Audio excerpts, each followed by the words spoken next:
So hello friends, स्वागत करता हूं मैं अपने यूट्यूब चैनल टीम वैकेंसी गुरु पर। तो दोस्तों, आज के इस वीडियो के माध्यम से बिहार एनएम को लेकर के एक बहुत ही महत्वपूर्ण सूचना आप सभी को देने वाला हूं।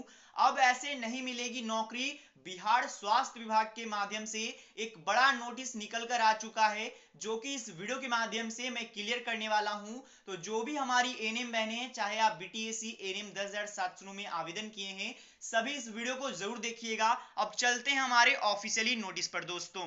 तो दोस्तों, सबसे पहले मैं आप सभी को बता देना चाहता हूं, ये जो सूचना है ऑफिशियली बिहार सरकार स्वास्थ्य निर्देशालय के माध्यम से जारी किया गया है। अगर आपको इसे डाउनलोड करना है तो आप लोग हमारे टेलीग्राम पर ज्वाइन हो जाइएगा, लिंक आपको डिस्क्रिप्शन बॉक्स में मिल जाएगा, या फिर व्हाट्सएप हमारा ग्रुप है वहां पर भी आप लोग ज्वाइन हो जाइएगा, उसका भी लिंक आपको डिस्क्रिप्शन बॉक्स में मिल जाएगा। अब इस सूचना को ध्यान से समझिएगा। सबसे पहले यहां पर जो सेवा में सभी आप कह सकते हो शल्य चिकित्सक एवं सह मुख्य चिकित्सक पदाधिकारियों के लिए है। थोड़ा सा ये सूचना जरूर पुराना है, लेकिन लेटेस्ट नहीं है, कोई ज्यादा पुराना सूचना नहीं है, इसके कारण से आप सभी के लिए इंपॉर्टेंट है। यहां पर देखिएगा तो आपको देखने को मिलेगा कि एनएम 10,700 का भी जिक्र किया गया है। अब इसमें क्या बताया जा रहा है वो भी मैं आपको समझाऊंगा, तो ध्यान से समझते चलिएगा। सबसे पहले विषय में आप पढ़ सकते हो एनएम का संविदा नियोजन के संबंध में। सबसे पहले बताया गया है, उपयुक्त विषय में कहना है कि कोई भी यहाँ पर अशैक्षणिक शल्य चिकित्सक सह मुख्य चिकित्सक पदाधिकारी द्वारा एनएम का सेवानिवृत्त के उपरांत संविदा नियोजन के प्रस्ताव निर्देशालय को भेजा जा रहा है। सबसे पहले ये क्या है वो मैं आपको बता देना चाहता हूं। सेवानिवृत्त यानी कि जब उनका रिटायर हो जाते, जब उनका सेवा खत्म हो जाता है, उसके बाद देखिए असलियत में होता क्या है। जैसे कि कोई एनएम है, अब कोई एनएम है, वो रिटायर हो गए, अब वो रिटायर हो गया यानी कि उनका उम्र पहुंच गया, उनका यहाँ पर काम करने का जो अवधि होता है, तो वहां पर उसके बाद क्या होता था कि जो एनएम होती थी वो यहाँ पर संविदा के आधार पे एनएचएम के माध्यम से वो जॉब कर लेती थी, उनको एनएचएम के माध्यम से रख लिया जाता था, रिटायर को भी। लेकिन वही यहाँ पर बात किया गया है कि जो अब आपको पता होगा जो एनएम का पद है वो राज्य स्तरीय, पहले जिला स्तरीय रहता था, तो ये चीज हो जाता था कि जिला स्तरीय है तो जिला का मन, अब जो भी चिकित्सक हैं, शल्य चिकित्सक एवं मुख्य चिकित्सक पदाधिकारी हैं, वो ये लोग करा देते थे कि जो एनएम रिटायर हो गए उन्हें एनएचएम पर एक बार फिर से उनको ले लेते थे और उनसे काम करवाते थे।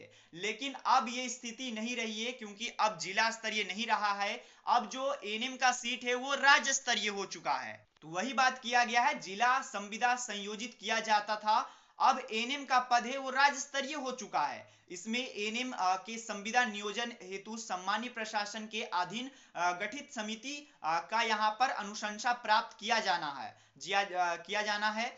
यह भी यहाँ पर विदित हो कि यहाँ पर एनएम के रिक्तियां जो यहाँ पर वैकेंसी अभी प्रक्रियाधीन में है, वही बात किया गया है। आपको पता होगा जो बहाली अभी चल रही है नियुक्ति तकनीकी सेवा आयोग के माध्यम से 10,700 की पदों के लिए अधिसूचना जो कि भेज दी गई है, और नियुक्ति की परीक्षा का आयोजन किया जा चुका है, और काउंसलिंग का भी प्रक्रिया अंतिम चरण पर है। तो यहाँ पर ये बेसिकली बताया गया, बहुत सारे स्टूडेंट्स इसको गलत डिसाइड में लेके जा रहे हैं कि ये हो चुका है, काउंसलिंग होगा। देखिए इसका मतलब ये है बेसिकली कि जो पद है वो जिला स्तरीय नहीं रहा है, अब वो राज्य स्तरीय हो चुका है, और राज्य स्तरीय हो चुका है, इसी कारण से बहालियां अब जो रिटायर होते थे वो फिर से बहाल हो जाते थे, वो ऐसा कंडीशन नहीं होगा। और आपको पता होगा कि बहाली चल रही है 10,700 एनएम के लिए, वो लोग की वैकेंसी अंतिम चरण पर है। तो अतः निर्देशित है कि यहाँ पर एनएम का सेवानिवृत्त के उपरांत संविदा नियोजन हेतु कोई भी प्रस्ताव निर्देशालय को नहीं भेजा जाए, और कृपया इसे अति आवश्यक समझा जाए।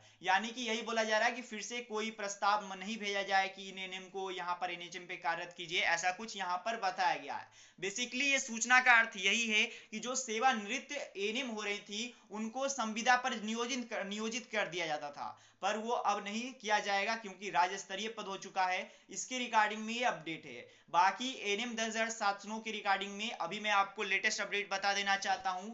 जो जानकारी मिल रही है उसके अनुसार आपको मार्च के फर्स्ट वीक तक यहाँ पर जो अपडेट्स आना होगा हाई कोर्ट के माध्यम से वो आ जाएगा। हो सकता है आपको इसी महीने के लास्ट में यानी कि 28-29 तक आ जाए फैसला। अब जो भी, क्योंकि रिजर्व रखा गया है फैसला, अब जब भी रिजर्व हटता है और निर्णय आता है, जैसे मैं आप लोग को अपडेट बता दूंगा। बाकी अभी के लिए 50-50 चांस है। मैं ये नहीं कहता हूँ कि वो ज्यादा है वो कम है, क्योंकि सभी एएनएम हमारे लिए एक हैं। अब जैसे ही कोई और अपडेट आता है मैं आपको बता दूंगा। तो धन्यवाद वीडियो देखने के लिए। मिलते दोस्तों क्वेश्चन में। इसमें यही बताया गया है केवल कि एएनएम 10,709 का प्रक्रिया में चल रहा है और वो अंतिम चरण पे, बस यही बताया गया, बाकी कुछ नहीं। धन्यवाद दोस्तों वीडियो देखने के लिए।